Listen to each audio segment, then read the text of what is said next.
ઘોઘાથી હજીરા જઈ રહેલા રોરો ફેરીના જહાજમાંથી યુવાન દરિયામાં પડ્યો. રેસ્ક્યુ કરીને યુવાનને બચાવાયો. લાઈવ વિડીયો આવ્યો સામે.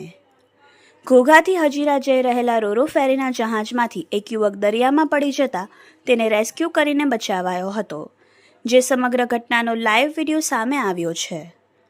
સમગ્ર ઘટના અંગે પ્રાપ્ત થતી માહિતી અનુસાર ઘોઘા બંદરથી સવારે 8 કલાકે વોયેજ સિમ્ફની જહાજ સુરતના હજીરા બંદર ખાતે જવા માટે રવાના થયું હતું. આ સમયે જહાજ પીરમબેટ અને અલંગના મધદરિયા વચ્ચે પહોંચતા રોરો ફેરીમાં મુસાફરી કરી રહેલો એક યુવક અચાનક કોઈ કારણોસર દરિયામાં કૂદ્યો હતો.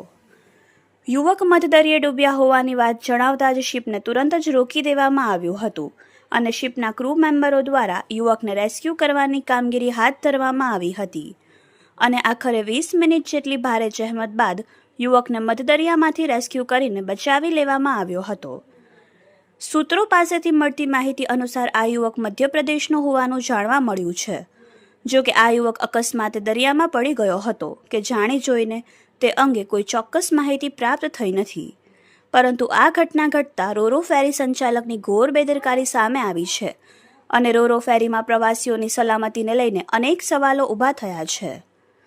ચીફ એડિટર નિતિન મેર, યશવી ગુજરાત ન્યૂઝ, ઘોઘા.